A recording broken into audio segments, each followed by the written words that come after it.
In 3, 2, 1. I think we're live. I think we're live. What do you have to say about that, Mr. Decay? Oh my! Wow. What was that? And we're live. You want the tweet, Lewis? I can't wait for the tweet. I know. I mean, I have to wait for it, but I don't want to. You're a fiend. You are a fiend. You need professional help. Let me give you this juicy tweet. This might be one of the most honest CultCast tweets we've ever put out. It's just straight to the point, nothing but the facts. You ready for it? Totally. Boom. Braced for impact. Get ready for TDK level of blown away. Your mouth's going to go blah, blah, blah, blah, flap open. All right, who wants a shout out? What else is new? We call you the flapper. Because when you get excited, your mouth just flaps everywhere. All right. There we go. We got Renato Santos. It's Hi, fun to- guys. Yeah. I watched Lewis work in real time. I know. can see his screen Lewis, there. we can see your screen. Oh, good God. Well, I'm not sharing it. Lucky for you. Everyone Thank- won't know all your personal Thank details. God I'm not one of those weird CNN hosts. Yeah. I can't believe that tab you have open, though. That adult content that you have. That's some weird stuff, Lewis. You really need to see a professional about that. We've got Sammy who says, hello, folks. Hello to Sammy. If you want to shout out, hop on in the chat here. We're going to be waiting for another minute, and then we're going to get this thing going because I got to be walking out the door in literally 1 hour and 5 minutes. And if you're mid-sentence, Lewis, and we're not done, I'm just stopping the show and leaving. And that's how the podcast is going to Wow, what if it's like the most amazing, insightful thing I've ever said? Well, then it will just be you and Leander and then me like this. I mean, against all odds. What It'll if I be like come up with this. something? You'll see my chair doing this, and so I'll be leaving out the door so fast. Is that Do you have toilet one of- paper there on the chair? Toilet paper. Yeah, I keep it there just in case I have an accident during the show. That's what I thought. You need like a Roadrunner sound effect. So the story with this chair, since I know you don't want it, but I'm There's gonna a give it to you story anyway. with the chair. There's a story with the chair. So I have Wow. I have a steel case Leap V2 chair. Really Ooh. wonderful chairs, beautiful chairs. They're expensive. They're like $1,000. I remember the first time I sat in a steel case chair, I was like, dang, I had never sat in a premium chair, and I was blown away. I was like, this is like the most comfortable chair I've ever sat in. And so I decided I was going to buy one, but of course I didn't want to spend, full price for it. And I ended up buying one off one of these like websites that refurbishes chairs. Oh, what a disaster that's been. So I bought the chair for half price, $500-$600. They're usually like $1,000. And I get it. And ever since, it just was never that comfortable. And finally what I realized, it took me forever to realize this, is the cushion on the bottom, they replaced it, but they replaced it with a really cheap, thin cushion. And so the chair, I could barely sit in it for like 30 minutes before my buns start aching. So finally, what I had to do is I went to Costco and I bought oh my gosh, I have not sat directly on the chair. I bought one of these like memory foam things. That's what you're seeing there right there. Got it. So I bought one of these like Your $15. $1,000 fancy chair. Yeah, right. So I had to buy a $15 cushion for my $1,000 chair, and it's still not that comfortable. What's the name of this refurb website? You want to name them and shame them? Oh god, I don't even remember the name of it, but it's a popular one. It's like cheapasschairs.com. yeah, something like that. It's there is a good retailer that refurbishes these chairs, and they actually replace all the cushions with OEM parts or parts that meet that standard. And I'm thinking about sending my cushion to them to have it reupholstered. I know this is not super interesting. Let's see I here. don't know. Pretty fascinating. Pillow talk. I mean, the chair talk, if you're thinking about getting a nice chair, the story actually might be really interesting to you. And the new company that I'm going to be working through is called Crandall Office Furniture. They're in Michigan, I believe, and they actually refurbish the chairs and put really nice, thick, like extra thick pads on them. So I was thinking about sending them my cushions and then having them reupholster it so I don't have to like buy a whole new chair. What a disaster. Never go to the cheap rate product. And I knew that. Like, that's always been my motto, like, buy once, cry once, right? Like, buy the best product that you can get, but buy the good product. Don't try to cheap out, because the cheap product is going to disappoint you, and you're going to end up spending all the money anyway to buy the thing that you actually wanted. So All right, we got Dan DeWitt. Hey, LK. Hello, Dan. Can't stand that guy. I found a couple of those chairs in that dumpster. I bet you did in San Francisco. Steel They're case? probably just throwing them away. Yeah, they're fancy ones. They were Yeah. like $1,200 steel case And chairs. somebody Are threw they them sitting away. there in the room beside you? Yeah, That is unbelievable. Unbelievable. I know, it's immoral, isn't it? Immoral. And the alarm system on the office is inoperable right now, you say? No, I fixed it. I actually fixed it. It dang actually it. works. Dang it. Okay, look, this is all fascinating conversation, but our concurrent viewers are dropping, and I have to be walking out the door in 1 hour and 1 minute. So let me cue up the Mrs. You Know Who. Look at that delicious little LKD. I can't wait to get my oven mitts on his buns. Whoa! Mrs. D, relax. Give me a break. We're live on the air here. Are you ready to go, Mrs. D? Because we got a lot of exciting things to talk about here. Let me open up my notes. She really likes you. Have you noticed that? She's like, Hey, Mrs. D. Mrs. D really likes you. She's Older English ladies tend to. That's a good point. Well, isn't she Awesome. Scottish? Is she? I thought she was Scottish. Yeah. All right. Let's get the music going, and we'll get this train wreck running off the tracks. Here we go. Hello, and welcome to the CultCast, the best 30+ minute Apple conversation you're gonna hear all week long. I'm your host, Careful Elijah. Joining me today. He's not interested in Apple AR glasses. Oh no. But an AR monocle, or maybe a white wig with HomeKit support. Now he's getting out the Cultimac corporate card. He's the founder of Cultimac. Leander Ganey is here. Uh-oh. Please give me a chuckle. That was pretty good. Also with us, he always uses these slower weeks to prepare for future Apple announcements. He likes to inspect the bars and locks on the Cultimac riding cage, charge the batteries in his assortment of cattle prods, and oil his horse crop. All the necessary steps to ensure the articles keep cranking when things get busy again. He's the managing editor of Cultimac. Lewis Wallace is here. Preventive maintenance is key to success. Preventive maintenance. All right, we have a lot of stuff to talk about, and we got to talk about it fast because I got to be walking out the door. This happened last week, didn't it? I think it did. Look at this. I got to be doing this out that door right back there in 1 hour. Well, almost literally 1 hour. So don't pontificate too long. I saw your story notes in here, Lewis, and I'm a little worried.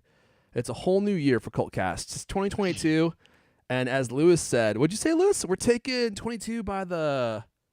Yeah, By I the arm? can't remember. We're taking 22 by the arms, like this, right? The side arms. We're gonna grab those two arms, and we're gonna shake it, and we're like, you're mine now, 2022. So everyone's really prepared, and I was like, shoot. Normally we come into the show completely unprepared, and we speak for an hour. So if we're actually prepared, that might be a problem for us. We'll see how it goes. It's going to throw the whole thing through a It's loop. gonna, I know. it's the gonna really, timing. and I'm a little worried it's gonna completely ruin the show because it's like, oh, now these guys are just talking about facts and stuff that actually matters instead of the stuff they normally cover. Let's see. Ruining the recipe. Well, that might just be true. Let's see how it goes. Before we dive in, Lewis, would you like to give a quick promotion for the Cult of Mac store? Store.cultofmac.com. Store.cultofmac.com. What's the URL again? Store.cultofmac.com. It's so easy to remember. It's fun to say, too. You should try saying it to your friends and family. Over and over. It looks like you can save 20% on all Switch Easy Apple bands this week, Lewis. Yes, and also everything from Limited 77. These might be two Ah. companies you're not maybe all that familiar with. I don't know. I haven't heard of Uh, Limited. Yeah, it's. Oh, I have. You talked. I mean, about I've them heard before. of I've Yeah. heard of them because I work at Cult of Mac. I don't Yeah. know that I would have had I not. Anyway, we got a wide variety of iPhone cases in there, tons of them, tons and tons and tons, all kinds. You know, these Limited 77 sells a bunch of these ones that are like wooden. You know, Yeah. So if you're looking for something different, they got some real different ones.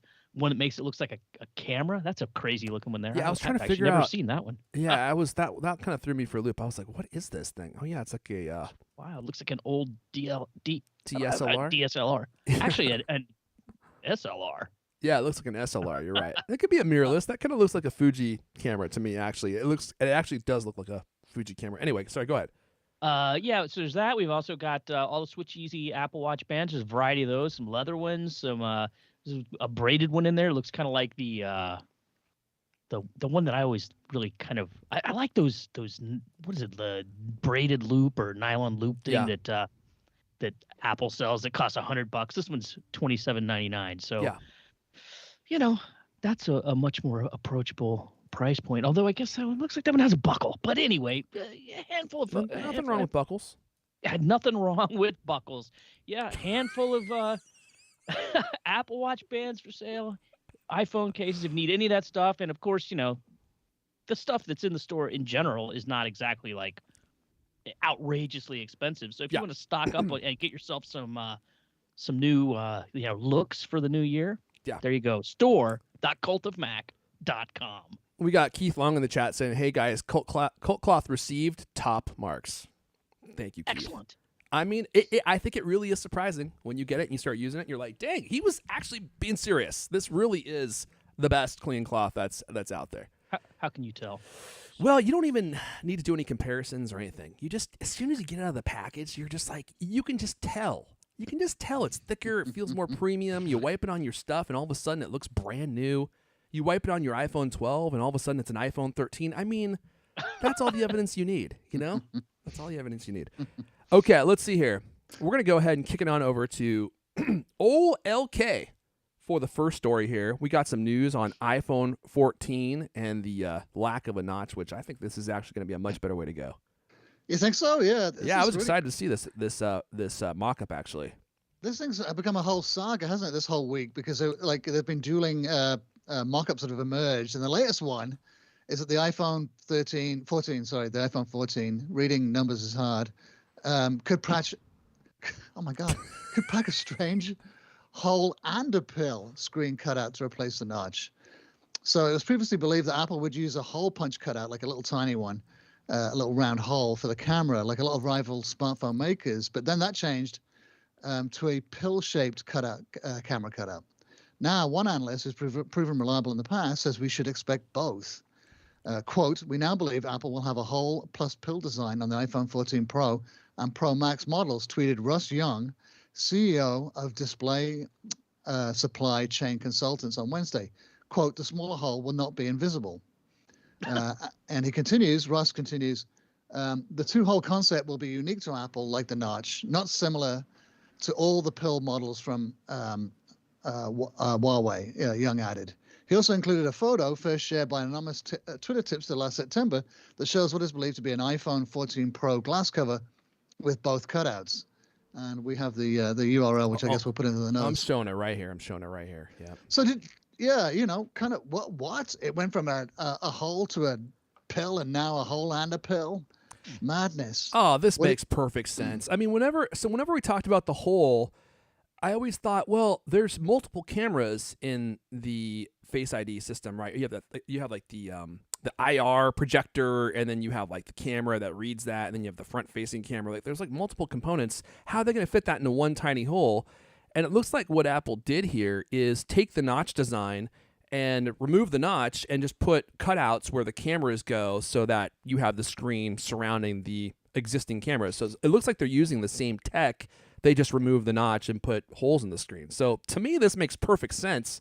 And when you see the mock-up we have here, and there's a link in the show notes too if you want to check this out, this looks far superior to a notch. I just, the notch doesn't bother me. I think so. Yeah, it's just way less. It's way less intrusive. It kind of gets out of your way and surrounds you with screen, except for the most needed components. Sorry, Lewis, go ahead.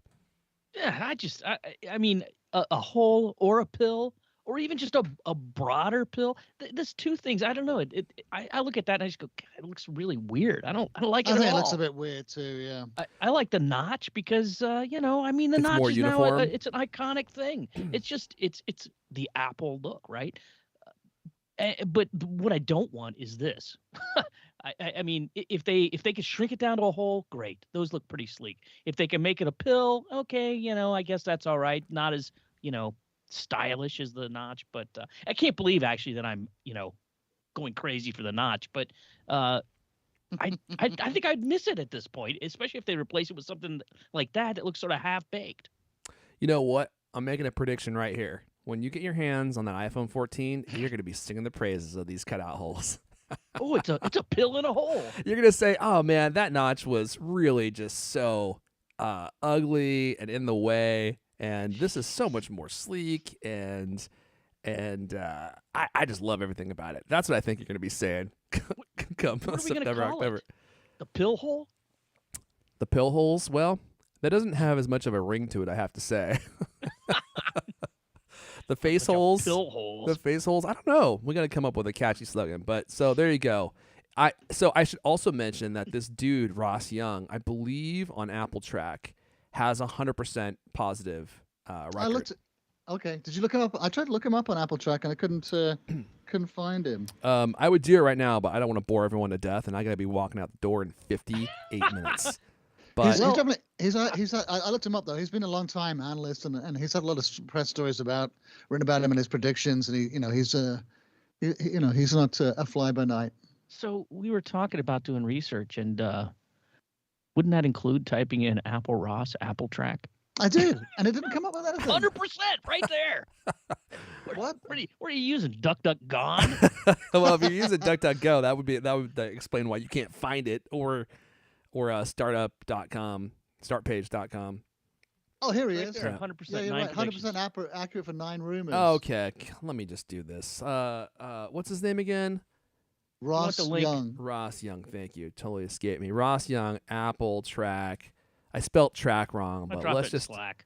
Oh, you Apple did? Track, all one word. Yeah, there you go. Okay. There's the link. There we I go. tell you what. He Get a even works picture on of him. Nice to put startpage.com. Oh, yeah, he's Nice to put it's an actual person with Yeah. a first name and a last name and He's a photograph. he's an older gentleman. I see now. I thought he was like some kid, some Twitter kid. Well, But now this is you like- know. This is actually like a real analyst. You could see him here. I don't know what's going on with that smile. It looks like it's like a half smile. This is the benefit of the CultCast deep research team. Yeah. Well, we did the 2022, man. Killing 2022. it. We got him by the arms, Lewis. We got him by the arms. This is CultCast 2022, and no one's got better research than us. Look at this, live on the air. So okay, he's been around for a long time too. See, I haven't heard his name very often. We've very seldom talked about this guy, and His name's been he's popping clearly up a at lot some kind of lately, like. actually. What's that? His name's been popping up a lot lately. Yeah. But we've been doing this for, I think, almost 10 years, Lewis, and I think I've probably spoken his name 3 times, maybe, and 2 of them happened in this episode. Okay, so there you go. No, There's your yeah. Yeah, I was just saying, like he's like kind of peaking, cresting, right? Kind of like you never heard John Prosser, even though he's been doing stuff for ages. You didn't Yeah. really hear about him much before a couple of years ago, right? So Yeah, that's a good point, right? It's like a overnight success that took you 10 years to get successful. All right, hopefully we'll have our day one of these days, right? We've been going almost 10 years. Isn't it Archer to sore? Something's going on. I don't know what I the feel problem kind is. of sore. Well, now that we have our new research methods in place, where we research everything here live on the show, I feel like that's going to take us to the next level. All right, Man. let's send it over to you, Lewis, to talk about iPhone folding prototypes. And it looks like Apple, they're still working on this. They haven't given up on this. We haven't spoken about this in a while. Yeah, and the latest word, this comes from Dylan DKT. Said it right this week. That's Yeah, good pretty job. exciting. Good We did good our step research. forward for us. Yeah. So it's a Twitter thread this week. I'm just going to read the whole thing because I think it's relevant. For those who are curious about a foldable iPhone, Apple is definitely working and testing multiple prototypes that contain foldable displays. Too many compromises still exist with foldable display technology, though. There are also concerns as to whether foldable smartphones will continue to have a place in the market or will fall into obsolescence. Therefore, Apple is intent on carefully observing the market and improving upon the mistakes of their competitors. While other manufacturers are iterating on products that are seemingly in beta, Apple is keen on making sure that the design is not a regression from the current form factor of the iPhone. They're interested in playing the long game to see how the technology progresses. So that all makes perfect sense, right? That's Apple Playbook 101. Watch, wait, and ultimately do the right thing. That, to me, sounds exactly like what Apple always does. This guy, Dylan DKT, has 77.5% accuracy rate on Apple Track. And he's not the first person that's been talking about, continuing possibilities of a folding iPhone. One of our favorites, analyst Ming Chi Kuo, still hard to say. He said that it's possible to be a folding iPhone in 2023, but only if Apple can solve the foldable mobile devices' key technology and mass production issues. Well, that makes sense, right? Oh, is that the issue? I thought the issue was that they've been, up until this point, absolute garbage. Like, all the ones that have been released have been so janky and so hacked together. Like the Samsung phone had that weird crease down the middle, and I think the screen was plastic, so it scratched easy. It's really think- plasticky. Yeah, well, what was that? 3 generations ago? The first one where it's like you fold it 200 times and suddenly you've got something that looks like a, Well- bent piece of paper. I was playing with one of the newest ones. A friend of mine had one, so I was checking it out this last weekend, and it's kind of worse and better than you expected. Oddly, the screen, I mean, they're quite nice screens. It's quite. I don't know what the resolution was, but it didn't look like it was a low resolution screen. But it did have a plasticky feel, and it has a weird. You can see the seam where it folds up, but it appeared to be kind of like more durable than I expected. It didn't look Really? like it was going to break any minute. Which one was this? The whatever the latest ones are. There's The there's Samsung Flex, maybe. Uh, Whoa, they got like a trifold one now. That's crazy. Hmm. Yeah. It was the Z Flip 3, I think. Okay. So I was my extensive research on this. I found a ranking of like what Tom's Guide said was the best ones on the market. Because to be honest, I mean, I see these things now and then, but I don't pay that much attention to Android phones really. But they mentioned the Samsung Galaxy Z Flip 3 as one of the top 4. Samsung Galaxy Z Fold 3, Microsoft Surface Duo 2, which I was pretty excited about when I first saw that thing come out, and the Motorola Razr 5G. And if you haven't seen those, maybe drop a link to that post in there too, because it's weird. They got a variety of different looks and feels, and they look pretty interesting, really. Yeah. And another couple ones have just kind of leaked out or been announced in the last couple of weeks are the Motorola Razr 3 and the Honor Magic 5, although it says V. I think it's a 5. Those things look interesting too. I mean, there's a whole kind of other world that I'm not used to paying much attention to, and now I kind of want to get my hands on one of these, see what they actually look and feel like. How big and how heavy was this thing you were using, Leander? It's a chunky boy. That was the worst thing, because it was when you first look at it, you go, oh my God, it's just like, because I used to be a huge fan of the Razr. Remember when you had a Razr? Oh back in the yeah, old that was days? a cool phone to have before iPhones. That was what I had. Yeah, but it was so thin that it would slip right into your pocket. Yeah. But this one, the Samsung Flip one, is thicker than heck. I think it's both screens are thicker than the iPhone 13, and then when you fold them over, I mean that's quite a chunky glass and metal sandwich to try and put into your pocket. Thick. Yeah. Yeah. It wasn't especially- really pocketable. Especially because like the screen doesn't, and you may have just said this, it doesn't completely fold flat, right? So there's always that kind of gap in the fold, which just makes it super fat right there. And I kind of wonder if they're ever going to figure this technology out. It's funny. I know the article said that Apple's weighing it out, or the tweet storm said Apple's waiting it out to see if this technology actually stays popular. I think if they figure it out, it would be. I would love to have a device that is fairly slim, that folds, that you can open up and have more screen real estate. I think that'd be really cool on an iPhone and also on an iPad. I just kind of wonder if they're going to be able to create a design that makes sense as far as thickness goes, and still have a glass display too. I don't think a lot of people will want to have a plastic display because they're really garbage and they scratch really easy. Like, you have to make it work with glass. So, and Apple has these great unbreakable displays, right? And how are they going to incorporate that same technology into a display that folds? I don't think they will be able to. But if they do, I don't think it will come anytime soon. So, anyway, if you're thinking that you might want a foldable iPhone, I'm with you. And it looks like Apple is still working on them, but we may or may never see a foldable iPhone at this point because Samsung's really the only one testing the market, well, Motorola too, I guess, to see if people really want these things. And I have actually never seen one in the wild. So it makes me wonder how many people are actually buying these. And you're in San Francisco, like, when was the last time you went out of the wild? Yeah, I venture out into the wild every once in a while. I mean, full hazmat suit, right? I keep my windows, and that's when I'm in my car. windows rolled up, Triple mask. triple mask. Yeah, on the inside and on the outside of my my hazmat set. You have like the gas valve on the outside. I've got 3 masks over it, just so no vapors get through. All right, let's see here. Foldable iPhone. Lewis, you actually did that pretty fast. Look at you. Wasn't there a good one at CES that was actually a 3-way fold? Yeah, I was just talking That's about what he that. was talking about. I was literally just Oh, saying okay. that. Yeah, Samsung had a 3-way. Yeah, it's right here. Samsung's what is it called? Foldable concept at CES 2022. It doesn't say the name of it here. It's showing me like a whole new Galaxy video Z there now. Fold Tab. Samsung Galaxy Z Fold 3. There you go. And Samsung Galaxy Z Flip 3. So the Flip 3 is the one Leander saw, right? That's That's the one I basically checked like, out. That's like an iPhone sort of folded in half, right? Yeah. And the fold one is one that folds the other way. It's like 2 iPhones welded together like a clam. Right.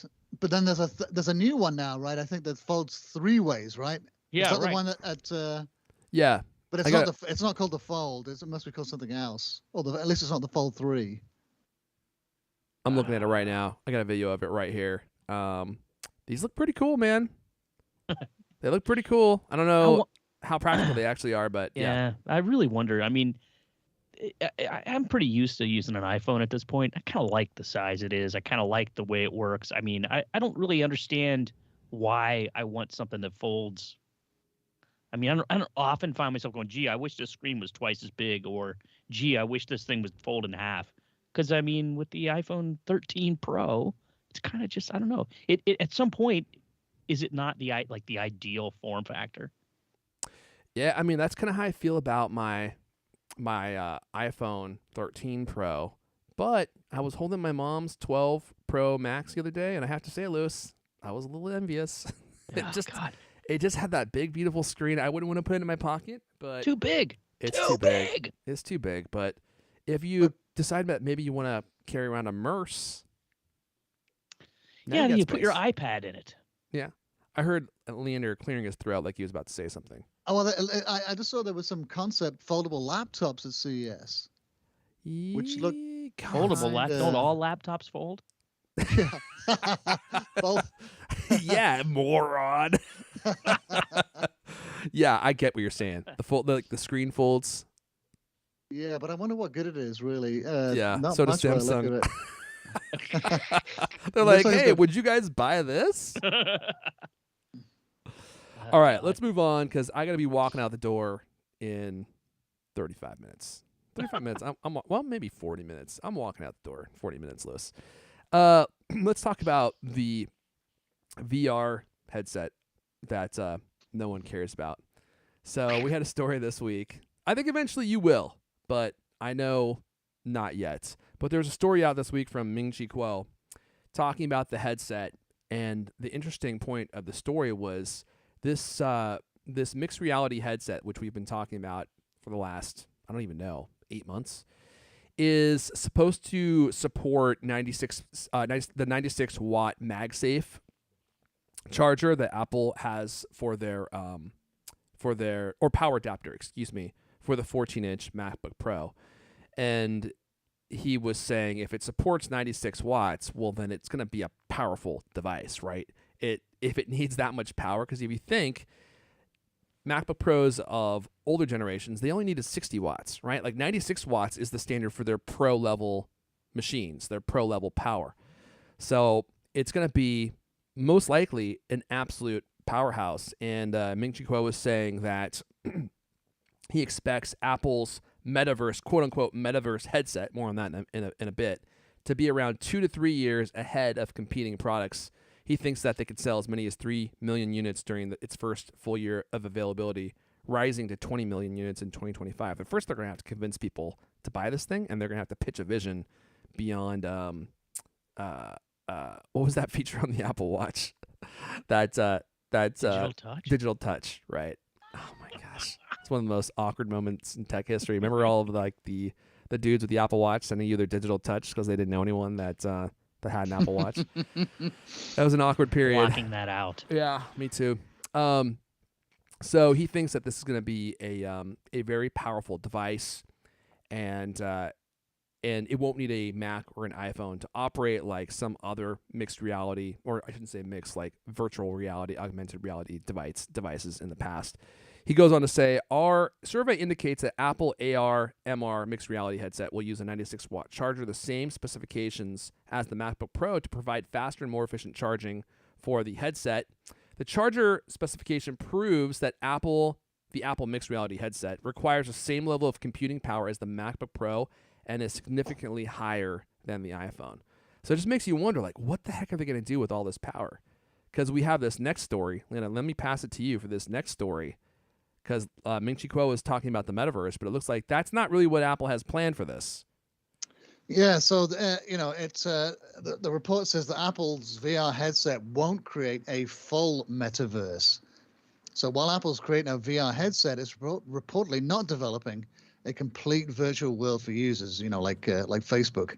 It plans on virtual reality games, video, and other experiences, but these supposedly won't be connected into a single VR metaverse. That's set apart from Meta, formerly Facebook, which does hope to create a virtual world it controls. So Bloomberg's Mark Gurman says that he was told by sources at Apple there'll be no Apple-branded metaverse. Quote, I've been told pretty directly that the idea of a completely virtual world where users can escape to, like they can in Meta platforms, Facebook's vision of the future, is off limits from Apple, he said via Twitter. And he continues, the augmented reality headset is Apple's real priority because it can be worn all day and naturally not take anyone out of their real environment, he said in the same Twitter post. So there you go. Yeah, no e-world, no virtual e-world from Apple, but you're going to get lost in all day. No Second Life. It's going to be like, just AR, limited VR experiences or AR experiences. That's too bad. I was hoping for a Tim's World metaverse where the whole universe just is based on Tim Cook. We follow him around. We eat lunch with him, right, virtually. Go see movies We'll get up together at and 3 stuff. in the morning, go to the gym for 2 hours. 3? Yeah. He's done with his run by 3. He's on to Right, yoga. yeah. That's when he lies in. That's on the weekend. Yeah, that's right.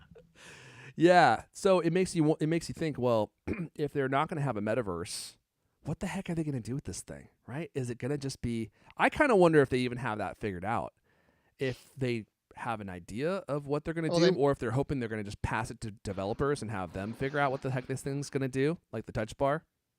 Isn't he saying that they're not going to create like this Apple branded VR environment that you can beam into, like Facebook's trying to do? Like it sounds like Facebook's trying to make like an e-world type, set of experiences where you can go in like to meeting rooms or whatever, or you can go tour museums, or you could probably live in this complete meta-generated metaverse, right, with your headset on.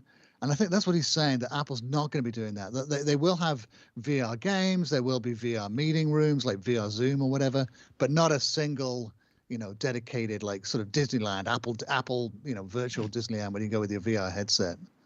Isn't that what it's saying? That's what I thought anyway. Well, yeah, and it makes sense, right? I mean, it would push it off onto apps. So everybody makes their own apps. It's like the iPhone. There's no iPhone world.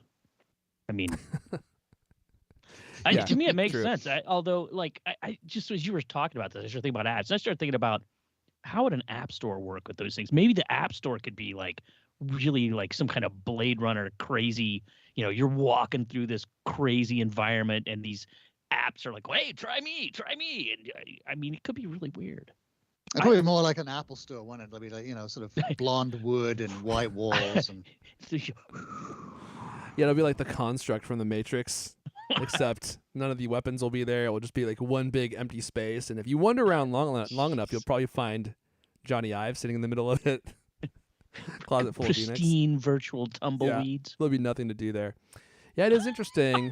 And let's see. The other part of this tweet says the augmented reality headset is Apple's real priority because it can be worn all day and naturally not take anyone out of the real environment. So it's a completely different vision than what Facebook is doing, aka Meta. Well, this thing is going to have if it's got a 96-watt charger, that's going to have a big battery. Where's that battery going to go? I mean, how's it going to be incorporated into the headset itself? It'll be like we're wearing like 6 pounds of tech on your face. Yeah, that's an interesting point. but maybe it's going to have the M1 in it, which just sips battery life all day, right? So you don't actually need as much battery, or maybe it might have like 8-hour battery life. If they're saying that you can wear it all day, like all day is what, 8 hours, right? 8 to 10 hours. So that's as long as they have to go, which means if it had an M1 in it, they can take the battery of the MacBook Air, cut it in half, because that machine gets about 18 to 20 hours of battery life. Poof, there you go, Leander. But it's still kind of heavy, and they must have figured all this out. They must have already figured You're this gonna have out. one of those like those beard caps, that where it has like these batteries you put in and then you plug it in the headset. And yeah, that will be for the magnetic Apple batteries that you can attach onto the sides, right? Like the Right. iPhone weighs it down by like 6 pounds. MagSafe, yeah. I mean, they weren't saying that you'd wear this all day, though, right? I mean, not the virtual reality one. The headset's supposed to come first. It would be the other thing that they're talking about being able to wear all day, right? Did I misunderstand what you were saying? So in the past, he was saying in the past, Johnny Ive was pushing for a virtual reality headset to not be an all-day device.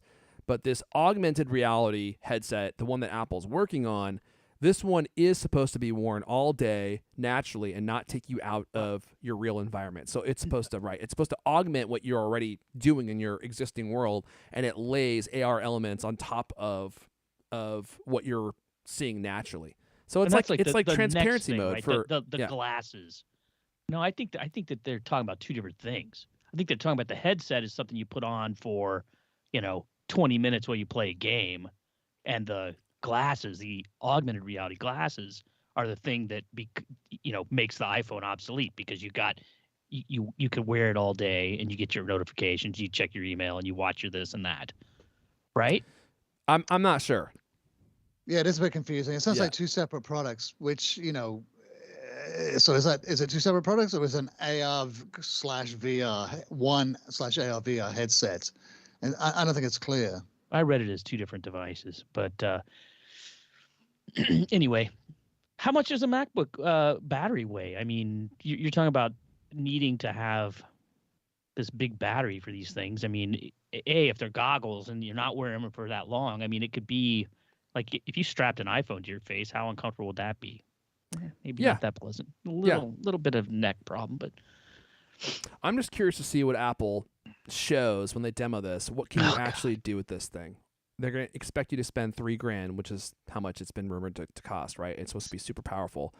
And is this one of those things where it basically replaces your Mac? It's like the computer's on your face. And then I actually think this is, out of all the things I've heard, this is probably one of the most compelling things that I have heard, is you have a virtual workspace. So you don't need a monitor anymore. All of these monitors that you're using are virtual, and you can place them wherever you want them.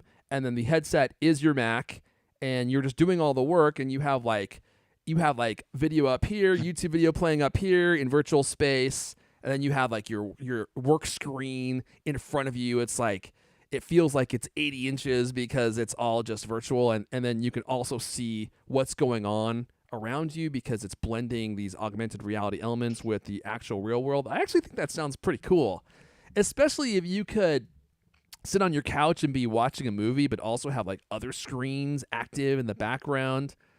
That sounds like something I might be interested in, honestly. I think it makes sense from like using it for FaceTime calls, or as opposed to like a Zoom meeting. I mean, that could be cool. But I mean, the demos that I've seen, even of the like the latest stuff. I don't know if you watched.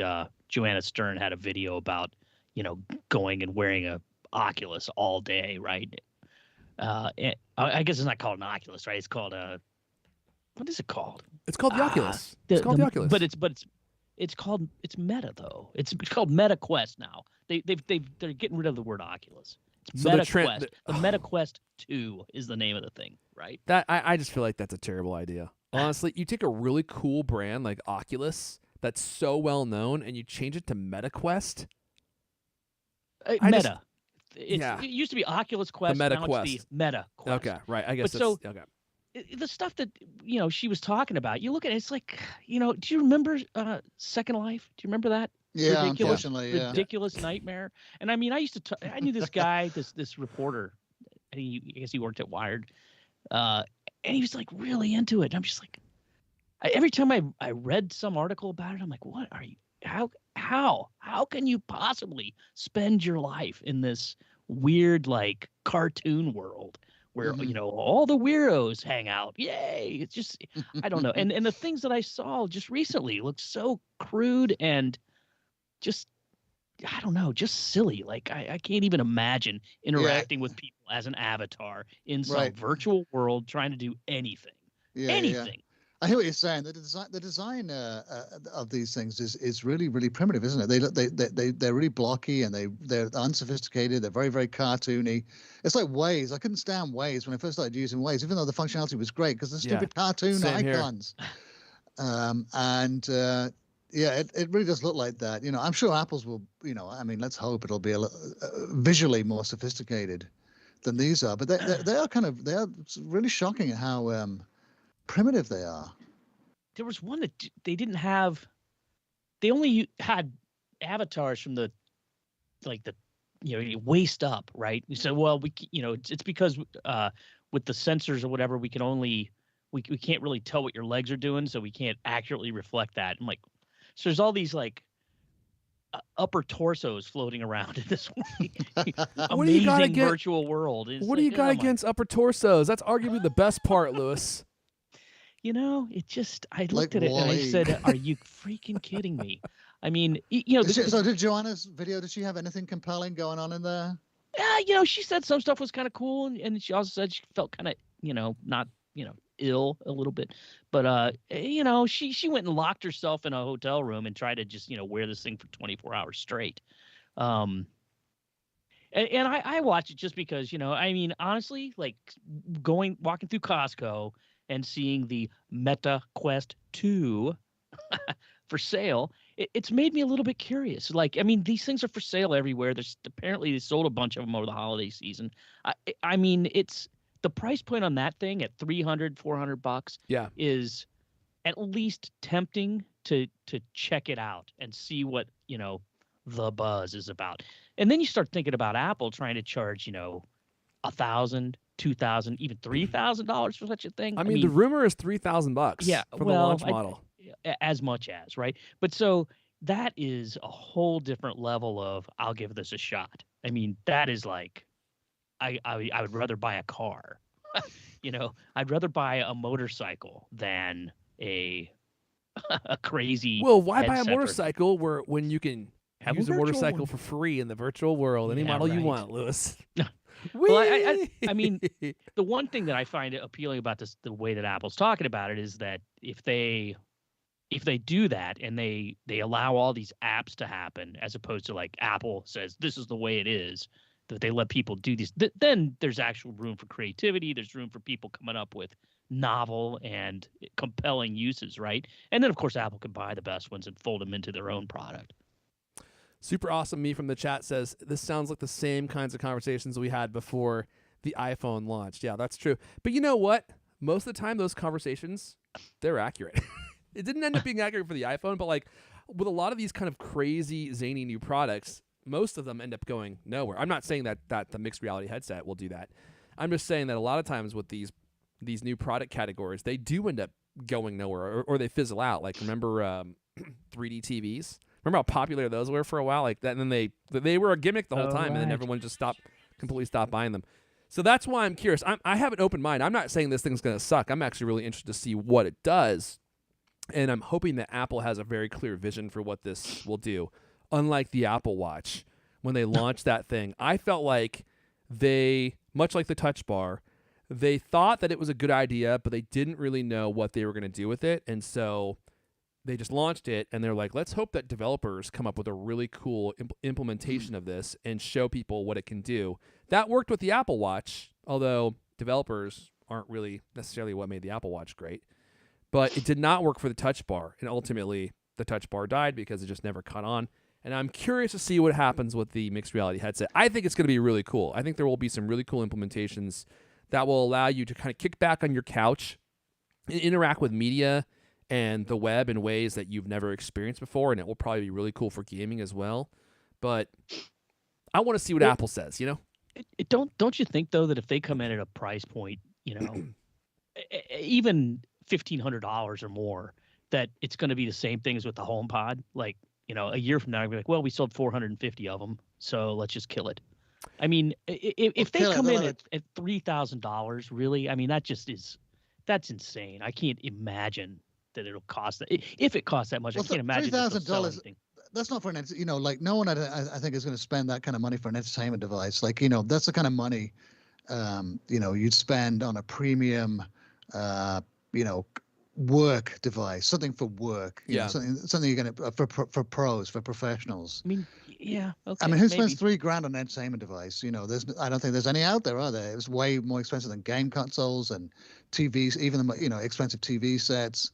It would have to have some kind of, I think, professional use.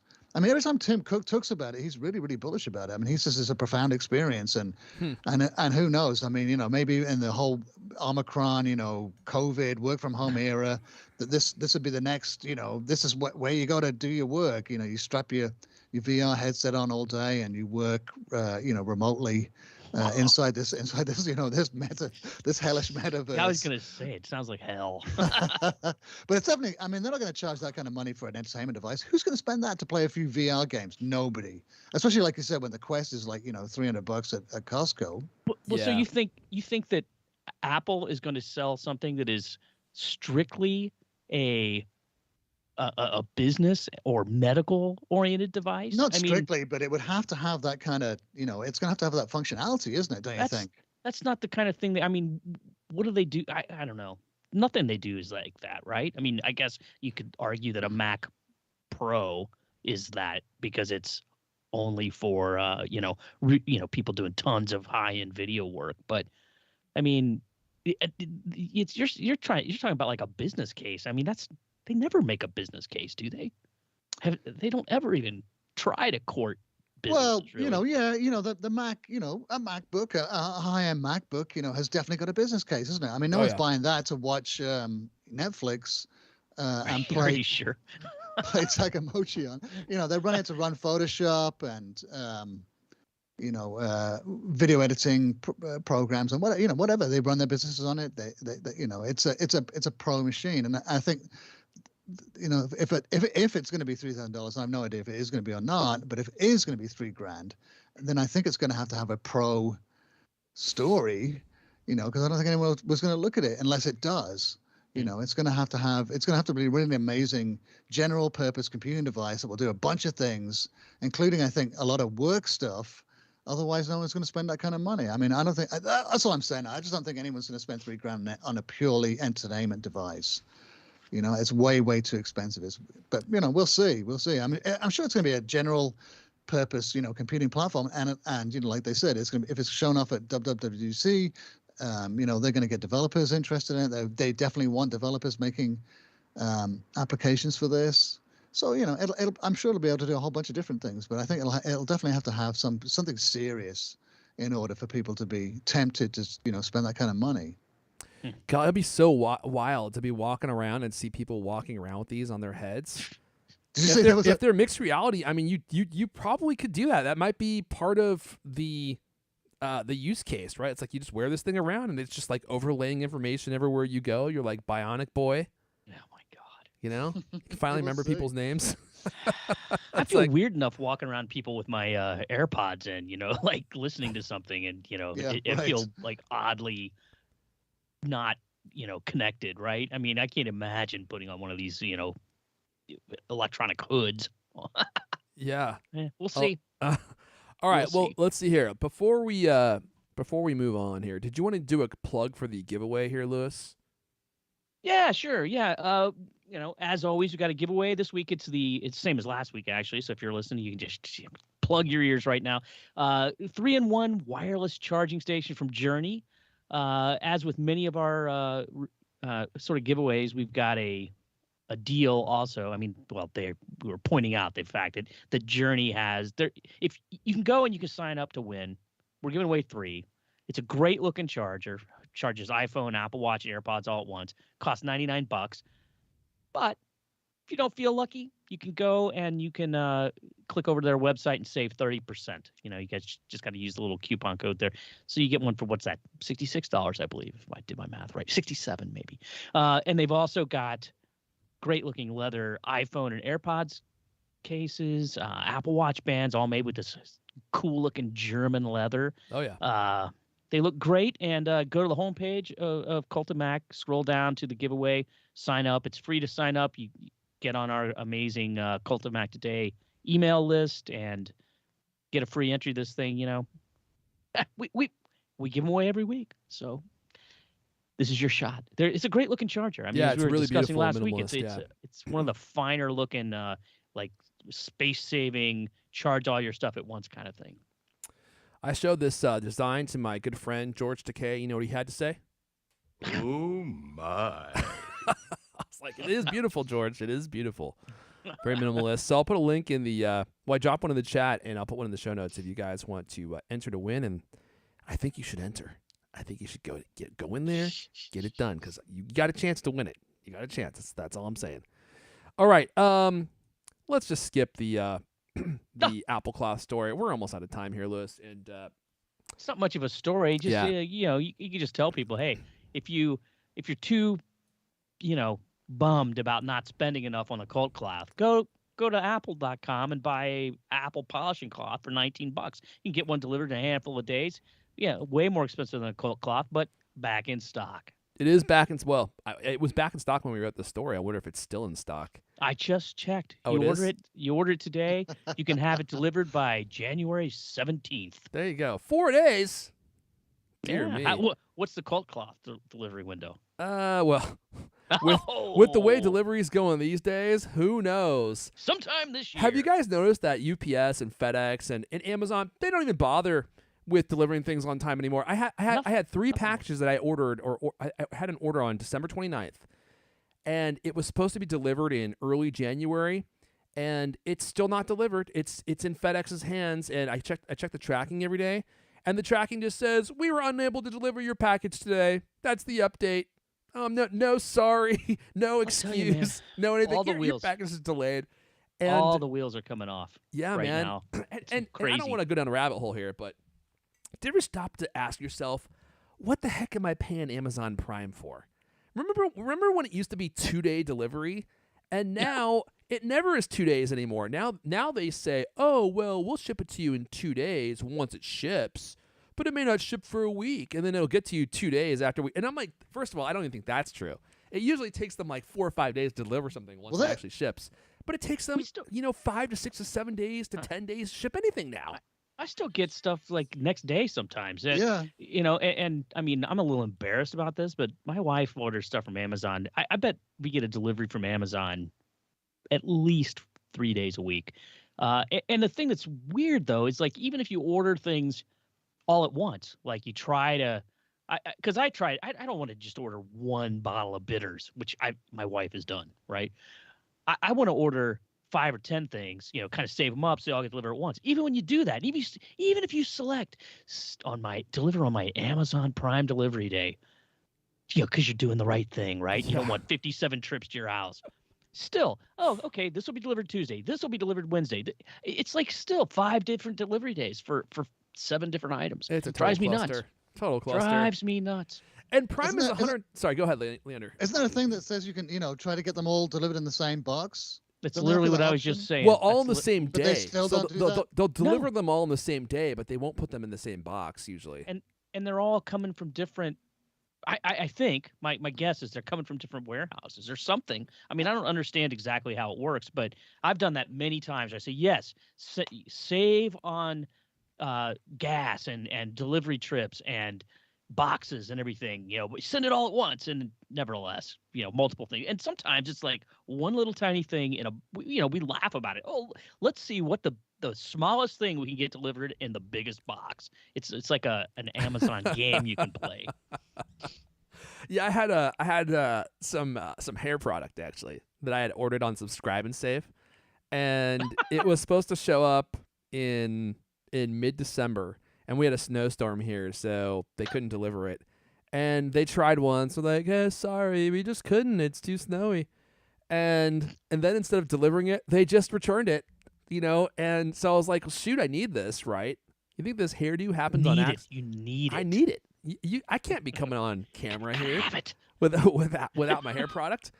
And so I wanted to reorder it, And on Saturday, I went to order it. They have it in stock, right? It's like ships Prime. They're like, oh, you want it Prime? We'll get it to you by Thursday or Friday. I'm like, it's Saturday. You're gonna get it to me in almost a week. I'm paying you for Prime. They're like, or you can pay us $3 and we'll overnight it to you.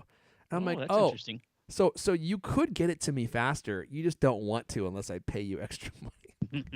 The only reason I bring it up is because I've just been fuming about this. I'm like, when did Prime 2-day shipping go out the door? Like, that was the whole point of the service. And now they just get stuff to you whenever they want, and you're still paying them $120 a year. It's a complete scam. And I just want you all to know about that. Well, it's not just Amazon, man. I got the opposite problem in Ohio. I signed up for this dumpster service, right? Because you got to get the trash out of the house, right? Yeah. They delivered the dumpster about a month ago. Yeah. Supposed to pick it up once a week. They still haven't picked it up. There's garbage all piled up all over the dumpster. And I keep calling them. I say, hey, you delivered this thing. Now you got to come and get the trash. And they keep going, oh, yeah, well, they're getting it every Wednesday. I'm like, yeah, never once have they come to my house. Oh, well, okay, we'll get somebody out there, tomorrow. If not tomorrow, but then Monday for sure. Another week goes by, more trash goes on the pile. I called him today. It's like, oh, it looks like it didn't go in, like the digital order didn't process and blah, blah. I'm like, what does it take to get somebody to come and pick up the trash? My point is, everything's kind of going crazy right now, man. Yeah, with Omicron especially, yeah. Yeah, it's so many people are going down, even if they're not sick, they're positive. And so now they can't go into work, right? So give it 2 weeks, man. Amazon will get its crap together. He's like, I'm positive that I'm not coming into work today. I'm taking a sick day because I can. Well, we were starting to get stuff from Amazon like the same day, that afternoon. Yeah. Which is insane. For a while, we were too. And I know that they were going to be upgrading everyone from 2-day to overnight shipping for free. At least they had plans to do that. But at some point along the way, Amazon just gave up. And they're like, we're going to continue taking your money. I mean, after all, we gave you a streaming service. You should be happy with that. And we're going to just get the package to you for free, but it's no longer 2 days. It used to be reliably 2 days. It's funny, when we had the snowstorm here, our recycling people just didn't come, and we thought they were going to come the next day or the following day because they only come once every 2 weeks. And they decided they weren't going to do that, so they're going to just show up again in 2 weeks. Well, everyone's recycle bins are totally full, and so they just start piling garbage onto the street next to their bins, and they're like these 8-foot tall mounds of cardboard everywhere. And I was like, dude, this sucks because it's been raining nonstop.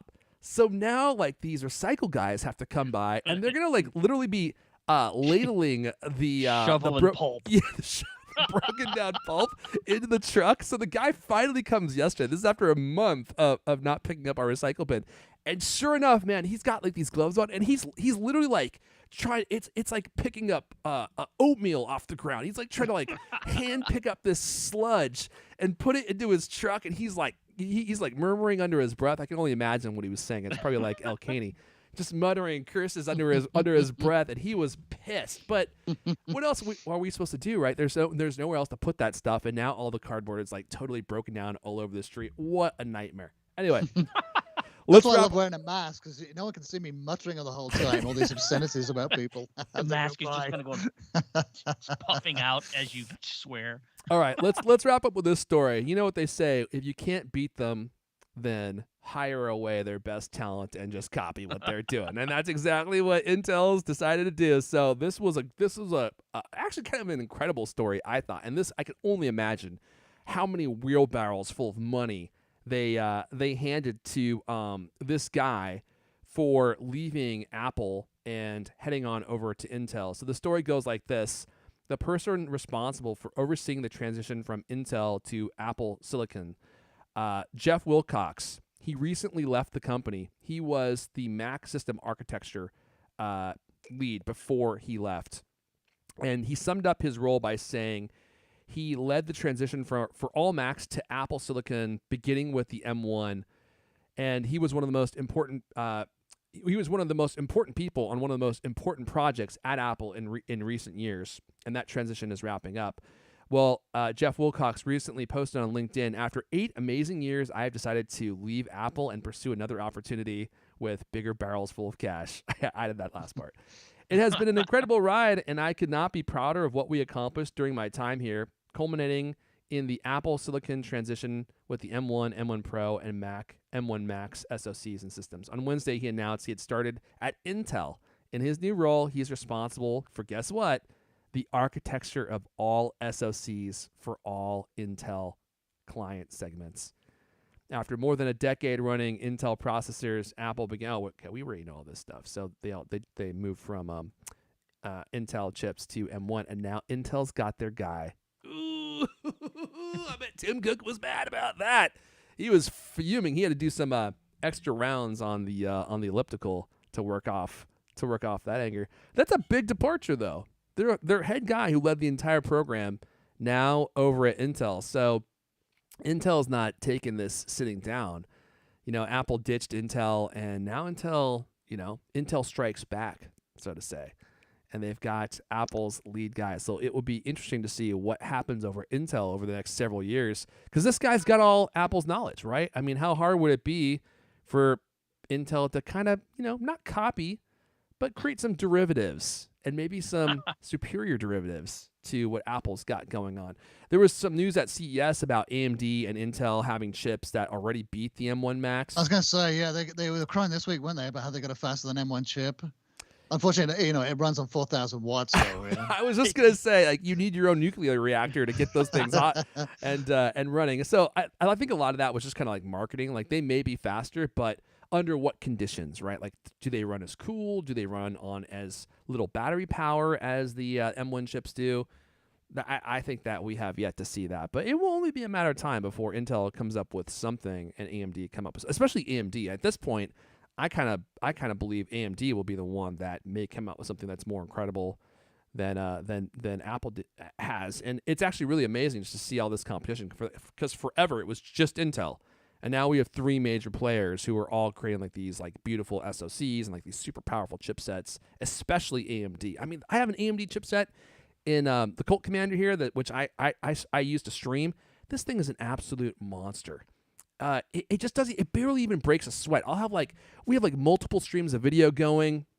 We've got audio backups happening. And like the thing is, like, it's running at 11% right now. I'm streaming to YouTube. I'm recording. I have Skype video coming in on separate video channels. I mean, it's just doing a lot of things all at once, and it's not even perspiring, let alone breaking a sweat, right? Not even you mean like my 8-year-old Mac here? That also seems to be doing fine. Oh, are you back on that 8-year-old Mac? Yeah. No wonder your audio track was all screwed up last week. Well, I looked at that. That was some kind of disconnection error. I don't know what was going on there. Oh, okay, but your person anyway. All right, guys, that's it. I'm gonna go ahead. Yeah, what? I just want to say, Microsoft hired an Apple chip guy too this week. Actually, I heard that, but I don't know the details. I know that we're starting 2022 with more research, so maybe you could tell us about that, Lewis. Did you hear what happened? Well, who was it? Mike Filippo, who apparently joined Apple in 2019 after a decade at ARM. Second processor engineer Apple's lost his many weeks. So, I mean, it's weird. We've been talking for years about how awesome Apple's chips are, right? From in the iPhone first, right? And then now with this M1 stuff. And it's a little bit disconcerting that they're losing these top people. I mean, hope they don't lose their edge. If you're Intel, if you're AMD, and Apple's got some guy or some person who created some chip or process or something that is making them billions of dollars, how much would you be willing to pay that person to come over, right? I mean, there would literally be no expense spared to get that person. If you're paying that person $100 million over like a 5-year period or something, but they make you back billions of dollars, it's like it must be hard. I can't even imagine how difficult it must be to keep that high level talent happy, because you're in Silicon Valley. There's all these huge tech companies, and they all have tons of money, and they need those people, and the expertise is so rare. You must just be fighting constantly to keep those people. And at a certain point, they all have so much money that even the money doesn't work. So now you got to start promising them other things. It's the ability, I think, to work with other experts in the field, to be part of a great team, and also have some impact, to see where your work is making a difference. And I think, like right now, would you want to be at Apple or Intel? I'd rather be at Apple, I think, if I was a chip engineer. Yeah, it sounds like that would have the prestige that you would want to have on your resume, and you would learn a lot there. Sammy says chips are just part of the puzzle. Intel will eventually power Windows PCs that will underperform. Well, they're kind of already doing that. All right, guys, let's go ahead and wrap it up there. That's all the CultCast we have for you guys this week. I got to be walking out the door in 3 minutes, so I can't believe it. We expertly Right on pulled it off. time. Right on time. If you want the CultCast to continue forever and ever, look, I get it. I live the CultCast. I know how much fun it is. So if you want to come, say hi. We're all on Twitter. It's so dumb. I'm at Airfod, ERFON. Leaders at LK. Lewis is at Lewis Falls. This has been the CultCast, the best 30-plus minute Apple conversation you're going to hear all week long. New episodes of the CultCast come out every Thursday night. I really want to thank everyone for listening and for supporting and for hanging out live. I just love hanging out with you guys live and reading all your comments. We are going to wrap it up there, and we will see you guys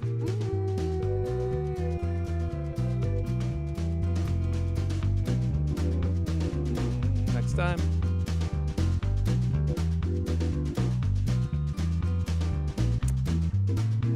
We know what it's like to keep top talent on this show, don't we? We don't have any problem with keeping top talent here, actually. Think about it. I know. We got 3 dudes all at the top of their game. You know, where are you going to go? Where are you going to go, Lewis? The Verge cast? Good luck. Called on Snooze Fest over there. All right, take care, guys. I'm hovering over the end stream button as we speak. You need like a tiny camera that shows you pushing the button. Button cam? Yeah. That's actually a great idea. I could also have like chicken cam, rabbit cam, cut the scenes of the chickens and rabbits. That would probably get us way more views than what we're doing here, to be honest with you. All right. Bye, y'all.